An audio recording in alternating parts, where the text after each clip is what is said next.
Buenos días, un agrado estar aquí, encontrarme con algunos amigos con los que hemos trabajado, los doctores Vidal, así que sin más preámbulos vamos a partir con este simposio y desde el punto de vista práctico vamos a tomar algunas cosas generales y los invito a mantener las preguntas y a lo mejor podemos hacer algunas de las que no quedaron respondidas después con los presentadores anteriores. Estos son mis conflictos de interés y este es un evento patrocinado por la farmacéutica Avio. ¿Qué vamos a ver en estos próximos minutos? Vamos a hacer un overview de lo que implica la diabetes en la osteoporosis y lo que hemos reconocido como un factor de riesgo osteoporótico emergente. Ya el doctor Vidal tocó un poco, hizo una especie de spoiler, pero me permite tomarme de eso para ahondar en un punto que me parece muy relevante. Vamos a ver mecanismos fisiopatológicos y por qué la diabetes afecta al hueso, el impacto en la densidad y en la calidad y en el riesgo de fractura. Y vamos a hacer algunas consideraciones sobre el manejo clínico en vitamina D y en tratamientos de osteoporosis. De todas maneras, antes de partir puntualmente con ese tema, pensemos en el escenario que nos enfrentamos los que vemos pacientes con osteoporosis y sabemos que las fracturas por fragilidad se han vuelto cada vez más frecuentes y a todos nos toca. Así como el caso que presentaron de esa fractura vertebral, estamos llenos de pacientes así. El punto es que las fracturas osteoporóticas tienen una mortalidad y una morbilidad asociada muy alta y también costos. Al año de ocurrir una fractura de cadera, la mortalidad aumenta entre un 15 y un 25%. Eso es más que enfermedades cardiovasculares y más que muchos cánceres. Después de tener una fractura, el riesgo de tener una nueva fractura en los siguientes 5 años es casi un 50%. En Chile, que hemos hecho algunos cálculos, hay algunos también en Perú, tenemos aproximadamente 8.000 fracturas de cadera al año, lo que significa 33 millones de dólares solo en los eventos hospitalarios. Imagínense todas las escuelas que podrían construirse con eso. Y desde el punto de vista práctico, las intervenciones clínicas y farmacológicas que tenemos en este minuto, podemos disminuir el riesgo de una segunda fractura e incluso reducir la mortalidad. Eso es lo que tenemos en ciencia. El problema es que tenemos una brecha enorme entre una fractura que reconocemos y el inicio de la terapia. Por conciencia de nosotros los médicos, por medios económicos, por conciencia o por falta de recursos de los sistemas de salud. Y menos del 20% de los pacientes fracturados recibe tratamiento para la osteoporosis. Por lo tanto, es desalentador el panorama aún.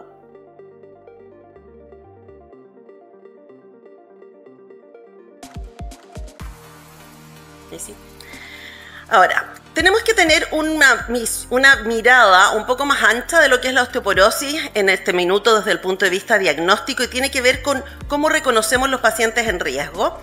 Todos sabemos que una densitometría con un test score por debajo de menos 2,5 es osteoporosis y es como lo tradicional. El punto es que tenemos que aprender a reconocer las otras formas de hacer diagnóstico. Y uno es cuando hay una fractura de cadera o una fractura vertebral sin un traumatismo mayor, independiente de la densitometría que tenga. Eso también es osteoporosis. Y también tenemos que saber que es osteoporosis cuando tenemos osteopenia densitométrica, pero tenemos fracturas por fragilidad, aunque la densitometría esté por encima de menos 2,5. Y por último, el concepto más reciente es cuando haya una masa ósea baja, una osteopenia, pero que tengamos un riesgo calculado por FRAX o por otros scores de cálculo que sea muy alto. Y eso también es osteoporosis. Ahora, tenemos osteoporosis en el 35% de las mujeres por sobre 50 años y sobre el 50% de las pacientes mayores de 70 años. Y la expectativa de vida en este minuto en Latinoamérica es alrededor de 85 años. Así que vamos a tener un público disponible para ser tratado enorme. Ahora, ¿cuál es la realidad epidemiológica en Latinoamérica? Y en el año 2021 publicamos en la International Osteoporosis Foundation un estudio que abarcó varios países, incluyendo Perú, y tenemos una tasa de fracturas de cadera de alrededor de, en Chile un poco parecido acá, 140 fracturas de cadera por cada 100.000 habitantes. Por lo tanto, claramente es importante, considerando esto que yo les decía, $5.000 a $10.000 de costo por evento, mortalidades cercanas al 20%, discapacidades cercanas al 50%, y eso es otra vez más grave que los accidentes cerebrovasculares, los infartos y que el cáncer de mama. En paralelo tenemos un problema por el otro lado. Tenemos diabetes en el mundo creciendo espantosamente. En el mundo alrededor de un 54% de incremento se espera hasta el año 2040, pero en Latinoamérica estamos peor. Y en Latinoamérica se supone que vamos a aumentar más de un 65% el número de diabéticos que van a existir. Y concretamente, este es un dato tomado la semana pasada. En Perú tenemos en este momento alrededor de un 6% de pacientes diabéticos. Estamos hablando de alrededor de 1.300.000 personas. Para consuelo de ustedes, en Chile estamos peor. Tenemos alrededor de un 12% y más o menos 1,5 millones de personas. Así que tenemos una epidemia del punto de vista de la diabetes. Ahora, ¿por qué juntamos esto? Porque existe una especie de paradoja y una especie de mala mezcla en que los diabéticos, que es una patología de muy alta prevalencia, tienen una asociación con osteoporosis de una forma bastante agresiva de osteoporosis. Y está pasando a ser una complicación no clásica. Todos conocemos las complicaciones renales o neurológicas o vasculares, pero no estamos reconociendo las complicaciones óseas de los pacientes diabéticos. Y tenemos que aprender a entender que es difícil de abordar y tenemos que reconocer cómo utilizar las herramientas que contamos de diagnóstico de osteoporosis en esta población de pacientes. Y se ha acuñado una especie de término nuevo que se llama osteodistrofia diabética o diabeto-osteoporosis, y tiene que ver con estos deterioros de la calidad de hueso que hacen que tengamos en los pacientes diabéticos unas tasas de fractura muy altas. Y para ponerle un número concreto, este es un metaanálisis, y si uno mira este lado de la pantalla, nadie dudaría, todos los trabajos demostraron un incremento en el riesgo de fracturas en los diabéticos que alcanza alrededor de un 27% en este metaanálisis. ¿Qué nos importa entonces de diabetes y hueso? Hay una relación entre la diabetes y la fragilidad ósea que es bastante compleja, es multifactorial y tiene una fisiopatología un poquito diferente en los diabéticos 1 y en los diabéticos 2, pero una consecuencia igual de catastrófica. Y vamos a analizar algunos puntos fisiopatológicos con respecto a esto. ¿Por qué la diabetes afecta tanto al hueso? La primera es bastante obvia, es la hiperglicemia crónica, y todos conocemos los efectos bastante deleterios en muchos tejidos que tienen los productos de glicación avanzada, y en el hueso no están exentos. Y la glicosilación de las proteínas óseas afecta la elasticidad y la resistencia del hueso. Entonces tenemos un hueso de mala calidad. En paralelo tenemos insulinoresistencia e hiperinsulinemia en los diabéticos 2, y esto va a también tener un efecto deleterio en la acción osteoblástica, disminuye la osteoblastógenesis y alguna activación osteoclástica, por lo tanto también deleterio para los huesos. Y paralelo, tanto en diabetes 1 como en diabetes 2, citoquinas proinflamatorias que alteran el remodelado óseo, así que tenemos una reparación de microdaños muy mala. Y tenemos las complicaciones clásicas, como son las complicaciones microvasculares, neuropatías, que afectan el suministro de nutrientes al hueso y aumentan el riesgo de caída. Tenemos un estrés oxidativo que produce inflamación crónica y daño en el tejido óseo. Y también, como se nombró en la primera excelente charla que escuchamos hoy día, alteraciones de hormonas y factores de crecimiento que impactan al hueso negativamente. Concretamente, en la diabetes 1 tenemos que considerar que la fisiopatología en la diabetes 1 es más o menos lógica. Tenemos una densitometría más baja que lo normal, una densidad ósea que se adquiere mal. Son diabéticos normalmente desde muy jóvenes, tienen un incremento de masa ósea en la adolescencia peor, por lo tanto no alcanzan su pic de masa ósea.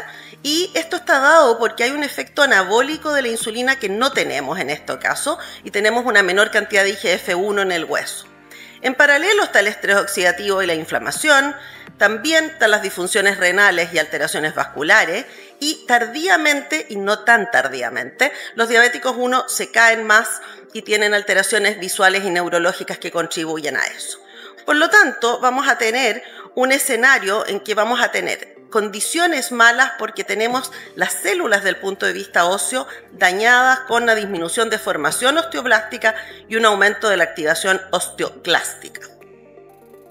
Distinto es en la diabetes 2. Y aquí se ha llamado la paradoja un poco, porque los diabéticos 2, que normalmente tienen un poco de sobrepeso y tienen un hiperinsulinismo que podría ser algo anabólico en los huesos, tienen en realidad densitometrías más altas que lo normal.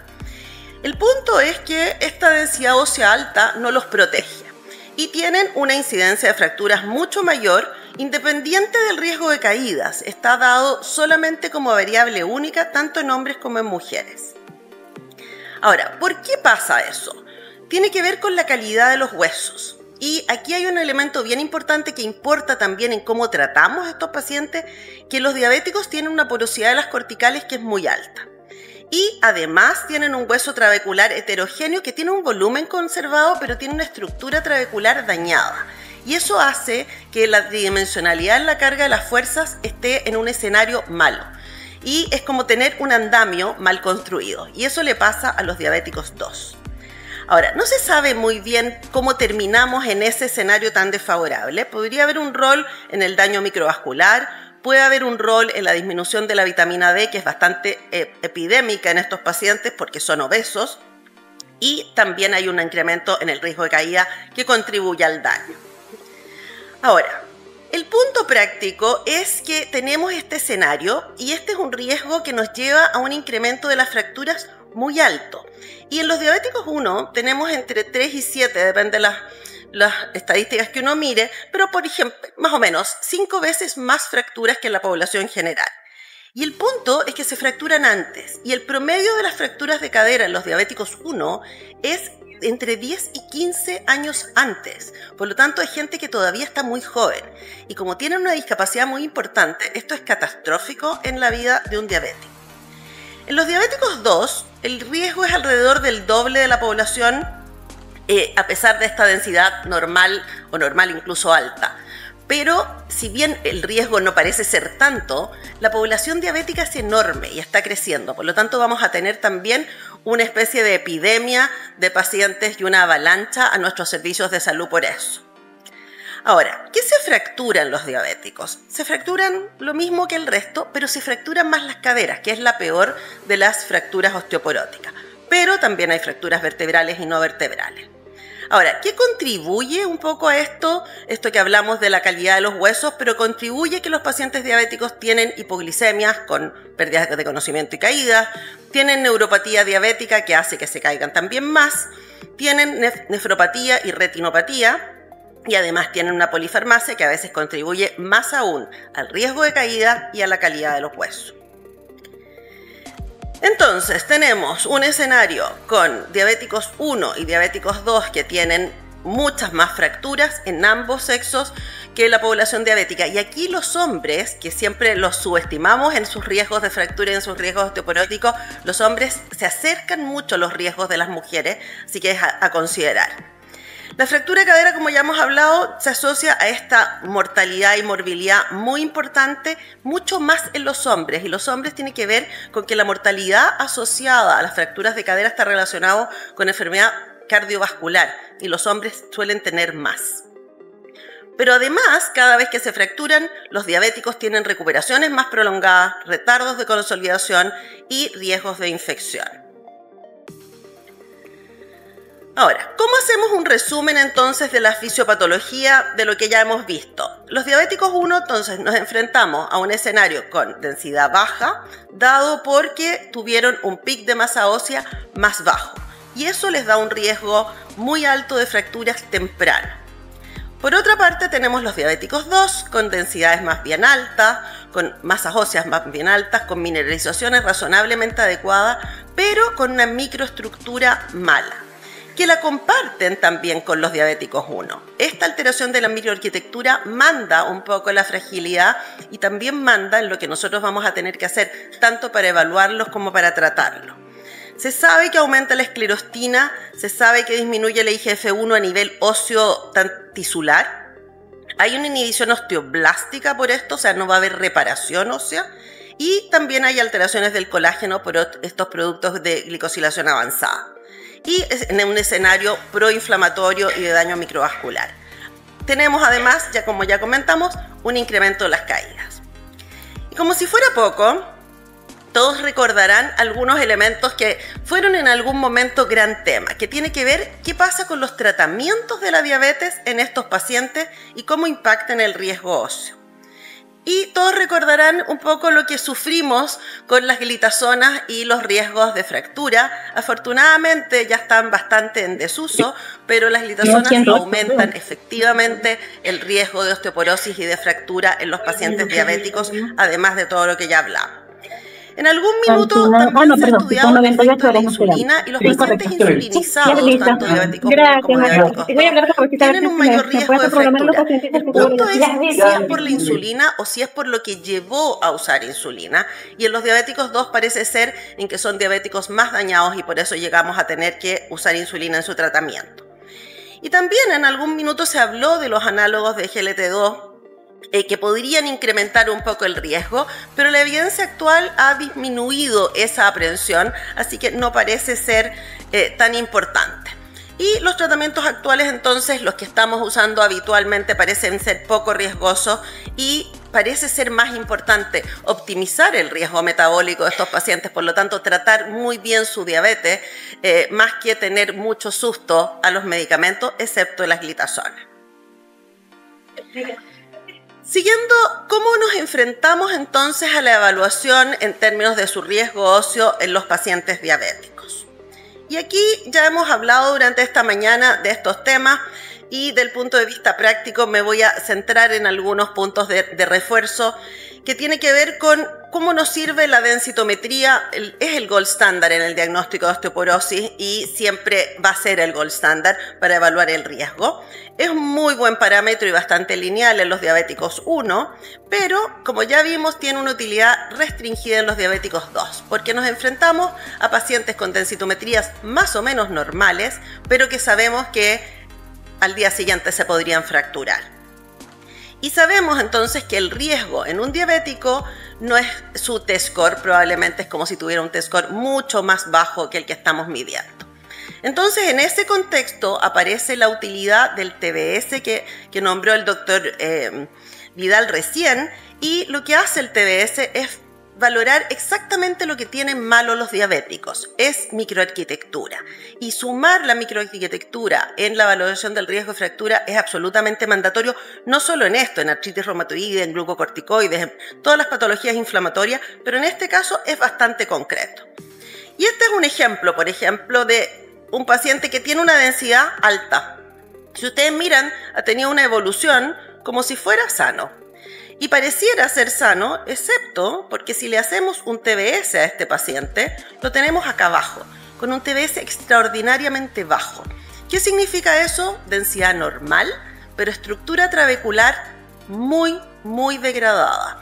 Y eso implica que al mínimo golpe, esa vértebra se va a colapsar. Así que densidad normal con un enorme riesgo de fractura. Entonces, ¿cómo corregimos este error? También el doctor Vidal nombró un poquitito de esto. Tenemos que corregir nuestra medición. ¿Cómo lo corregimos?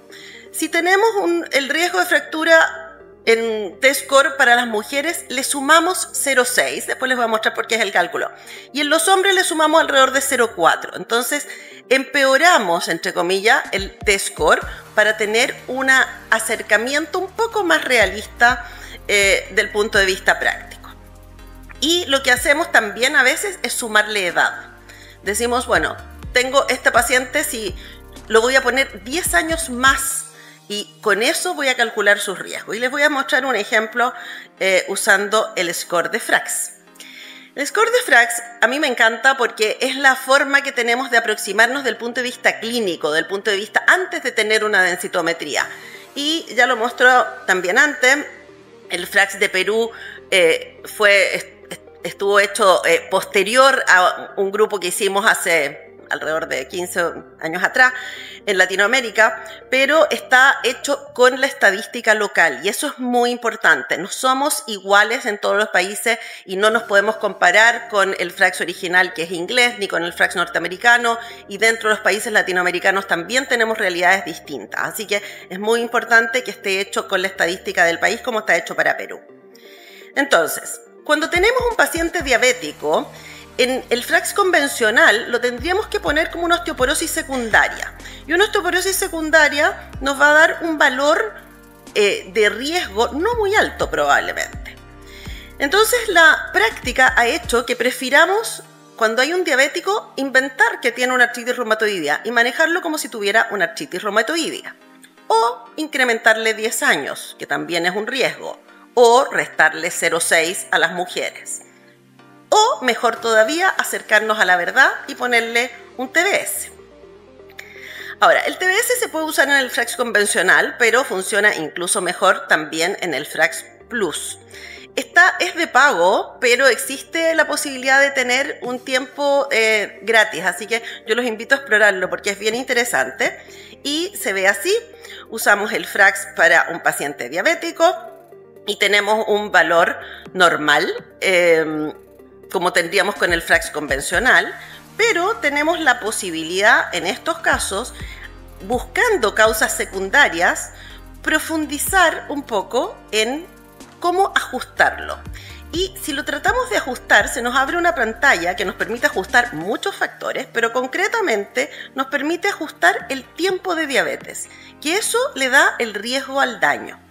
Así que abrimos la duración y podemos ajustar cuánto tiempo lleva de diabético. Y si lleva menos de 5 años, entre 5 y 10 años o más de 10 años, va a tener un peso, esta diabetes, distinto a lo que tenía solo marcar osteoporosis secundaria. Y aquí tenemos un ejemplo que lo hice hace un par de días. Teníamos un paciente diabético que tenía un riesgo de fractura osteoporótica mayor en 3.6, pero si aplicamos que lleva más de 5 años, le sube inmediatamente a 4.2. Y aquí la interpretación de este valor tiene que ser hecho con las curvas de los países. No se los mostré acá, pero tenemos un artículo publicado con un grupo de latinoamericanos antes que se hiciera el Frax de Perú, por eso no está incorporado, pero construimos unas curvas que se pueden construir muy fácilmente para valorar cuál es el umbral de riesgo de cada país. En Estados Unidos se usa 20 para fractura osteoporótica mayor y 3 para las otras, y no tiene nada que ver con la realidad nuestra. En Chile nosotros usamos, en vez de 20, usamos 3,5. Por lo tanto, los voy a invitar a hacer estas curvas de cuál es nuestro umbral de riesgo para este país concreto, y así podemos pesar de verdad cuál es este riesgo que estamos encontrando en este Frax. Siguiendo un poco cómo valoramos los riesgos de cada paciente y cómo decidimos los tratamientos, hace unos poquitos años publicamos con la International Osteoporosis Foundation este trabajo que es un algoritmo para clasificar nuestros pacientes en riesgo. Y hicimos estos monitos que permiten con el Frax, sin tener densidad, tener la primera aproximación. Si sale verde, somos todos felices y el paciente está sano. Si sale rojo sin densitometría, podemos tratarlo sin densitometría y nos ahorra costos. Y si sale en el riesgo intermedio, le hacemos una densitometría y recalculamos su riesgo, y así vamos a tener una evaluación clínica de nuestro paciente. Y cuando tengamos esa valoración, en los pacientes de bajo riesgo igual tenemos que hacer cosas, como optimizar el calcio, el estado de vitamina D, favorecer el ejercicio, que a veces se nos olvida, y tener estilos de vida razonablemente sanos para evitar cambiarnos de este beneficio de haber estado de bajo riesgo. Si tenemos riesgo alto o muy alto, vamos a usar medicamentos para osteoporosis, y ahí vamos a ver qué usamos según ese riesgo de mayor o menor inminencia de fractura. Y en los casos más complejos son los que tenemos que tener en mente, y aquí los casos más complejos, normalmente independiente de dónde caiga nuestro paciente, son los pacientes que usan glucocorticoides, y yo diría que los peores probablemente glucocorticoides en artritis reumatoidea, los que son diabéticos, y se incorporó esto como una alerta, y las mujeres con cáncer de mama usando inhibidores de aromatasa. Esos son los pacientes que tienen más riesgo. También los pacientes que ya estén fracturados o que tengan fracturas múltiples, que tengan T-score por debajo de -3 o Z-score por debajo de -2, o sea, 2 desviaciones por debajo de cualquier persona de esa edad.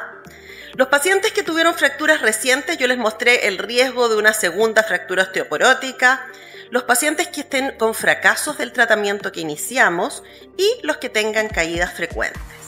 Esos son nuestra máxima preocupación. Entonces, nos enfrentamos ahora, del punto de vista clínico, un paciente que ya lo diagnosticamos con osteoporosis o que tiene una osteopenia con un alto riesgo de fractura. ¿Cómo seguimos? Y aquí me voy a colgar de las charlas anteriores. Evaluar causas secundarias sigue siendo algo extraordinariamente importante. Existen pacientes que llegan porque tienen una osteoporosis por un hiperparatiroidismo primario, pero le encontramos una segunda causa en otras cosas. Entonces tenemos que hacer el estudio sistemático con un laboratorio mínimo como se mostró, con medición de calcio, vitamina D, para mi gusto con medición de hormona paratiroidea siempre en el inicio. También tenemos que tener la precaución de valorar si ya hay fracturas. Las fracturas vertebrales son muchas veces silentes y se confunden con un lumbago, con una dorsalgia y pasan como algo banal. Y si hacemos radiografías, vamos a encontrar con mucha más frecuencia de la que ustedes creen aplastamientos vertebrales que no sabemos a veces cuánto tiempo llevan. Y aquí considerar a veces, y aquí podemos tener a lo mejor algún espacio en la discusión, cuán importante es usar marcadores bioquímicos de recambio óseo, tanto P1NP en formación o CTX en degradación ósea. Y yo creo que sí tienen importancia cuando tenemos que valorar cuál es el riesgo de fracturas inminentes. En pacientes con mucho daño, un recambio muy alto con una pérdida muy alta hace que el riesgo se multiplique. Así que también yo creo que podría ser importante en los pacientes más graves. Hablemos ahora algunas cosas sobre el tratamiento.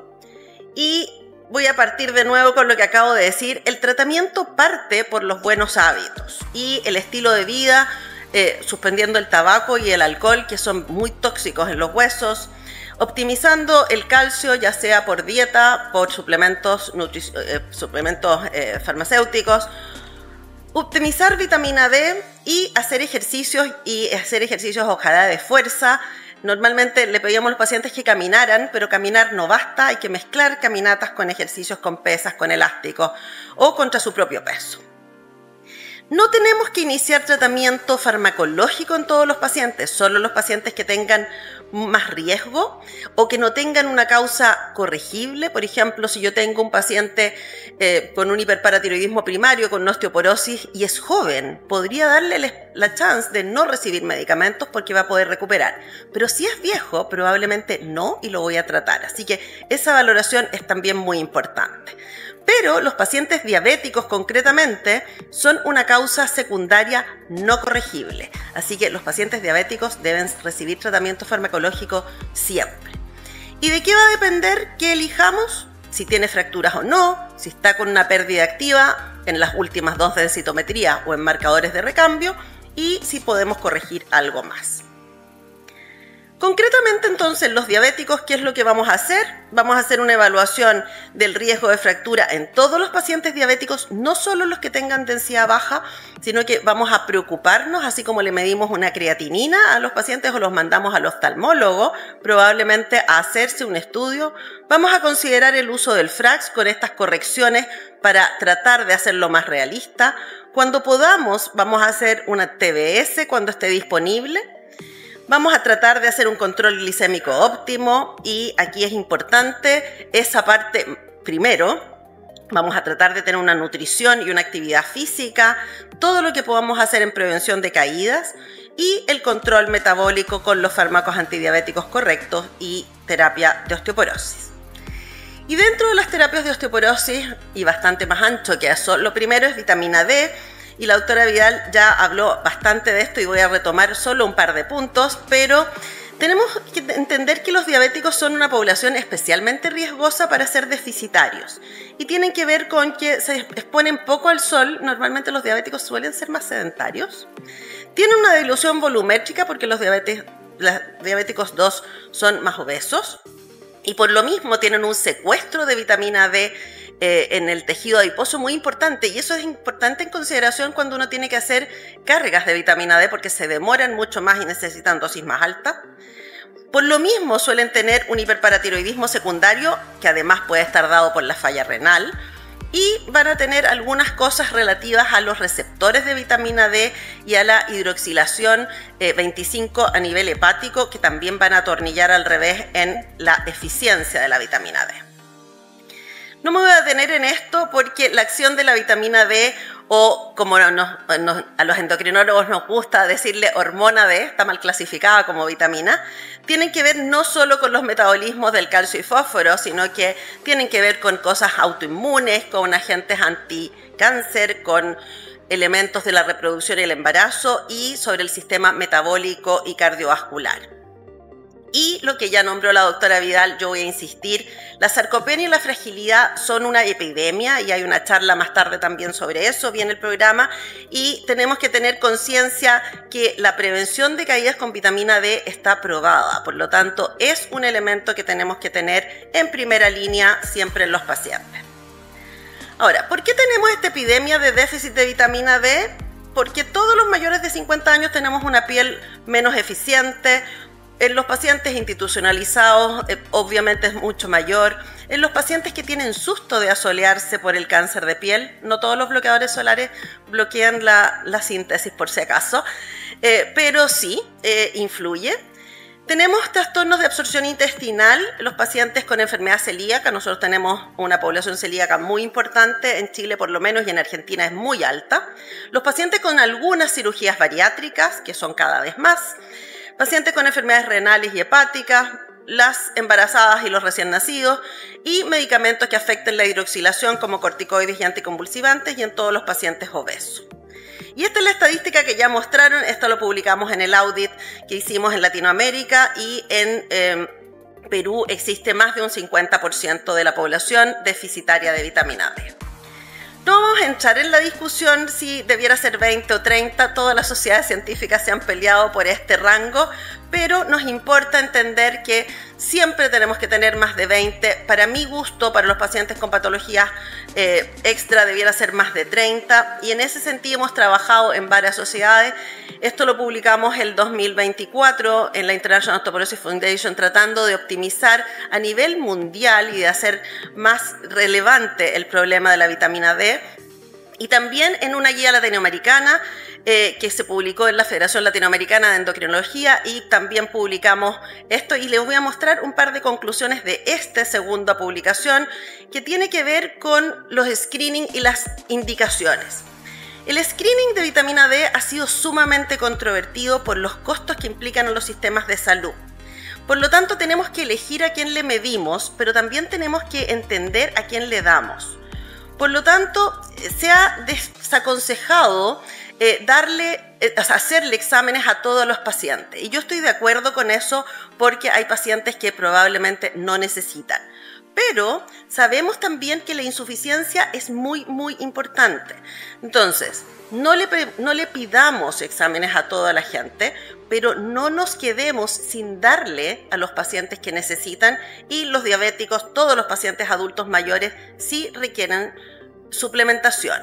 Y en ese contexto, la suplementación debiera ser bastante general, dado que, por ejemplo, en Perú existe un 50% de adultos con déficit, en Chile es bastante parecido, por lo tanto tenemos que pensar en sustitución, tanto alimentarias como en programas de administración de suplementos a la población general.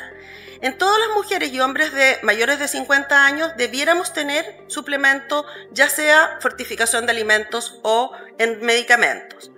Y en los pacientes más frágiles, en los pacientes institucionalizados, es imperativo porque les aumenta el riesgo de caída, que ya es la catástrofe por encima de la fragilidad dada por la osteoporosis.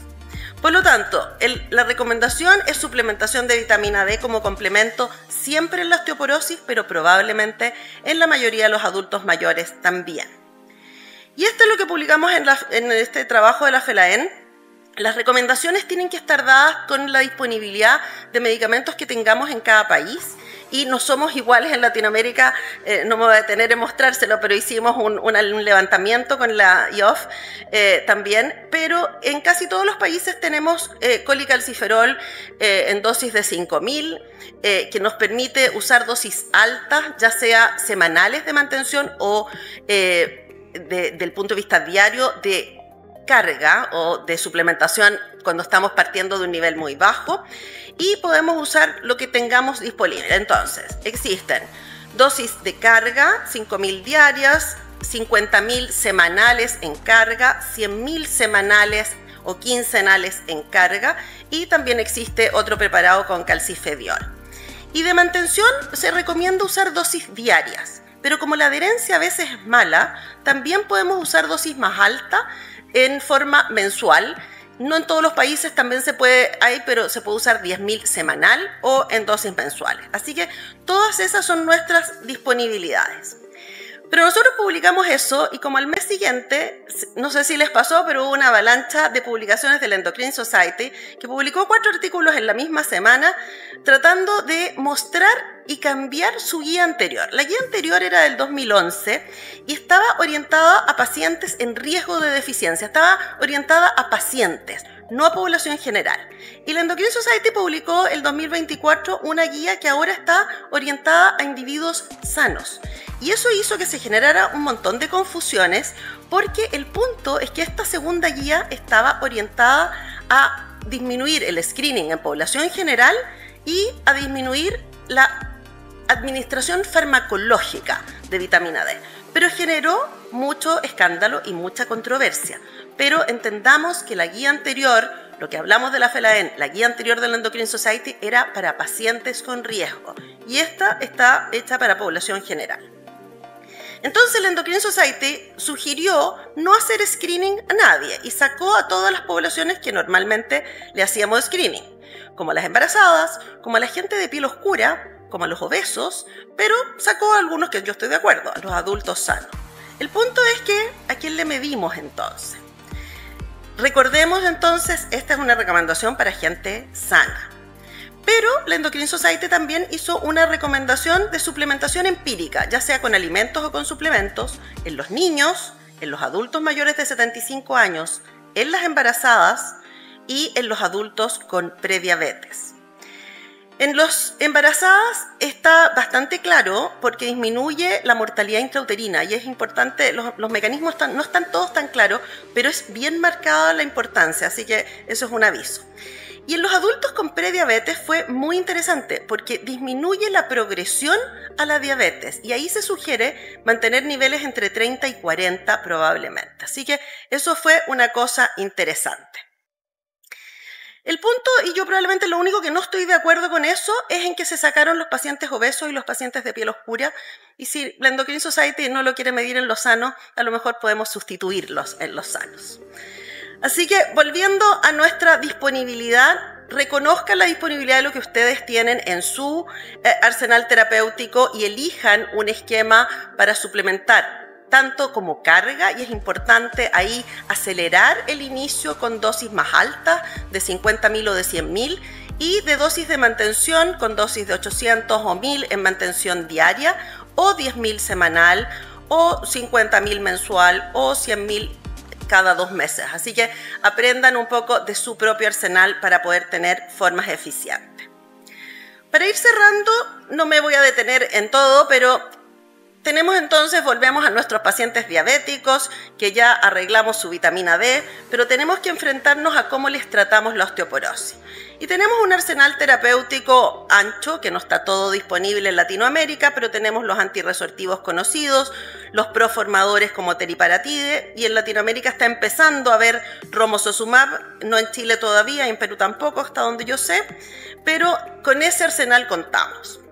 En los pacientes con osteoporosis leves podemos elegir casi cualquier cosa, porque casi todo funciona, afortunadamente, pero vamos a tener que entender que son pacientes que normalmente tienen T-score sobre -3, o sea, no son tan bajos, que no tienen una razón específica para tener un deterioro de microarquitectura Y en estos casos usamos ivandronato, por ejemplo, que es el de menor potencia de todos los disponibles, y a lo mejor nos sirve, que no va a servir en las osteoporosis más graves.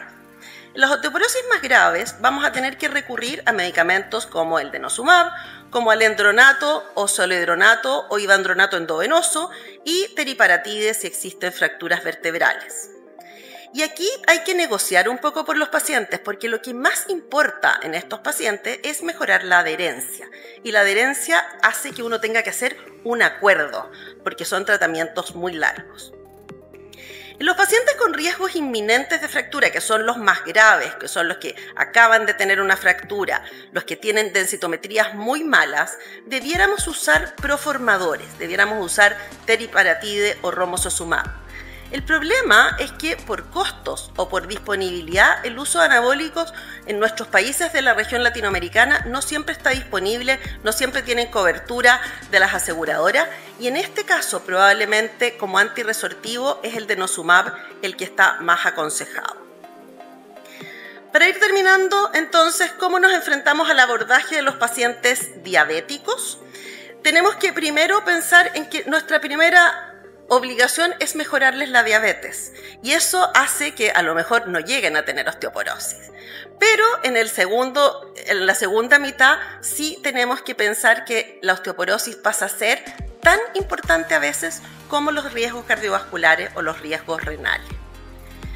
Dos palabras para recalcar un dato concreto. El denosumab, especialmente en pacientes que viven con diabetes, tiene algunas ventajas del punto de vista práctico y tiene que ver con esto que hablábamos de la porosidad y la fragilidad de la microarquitectura. Y los diabéticos tienen una porosidad de las corticales, por eso se fracturan las caderas, muy alta. Y si no usamos proformadores como romosozumab, probablemente el denosumab es el único que podría producir reversibilidad de esto.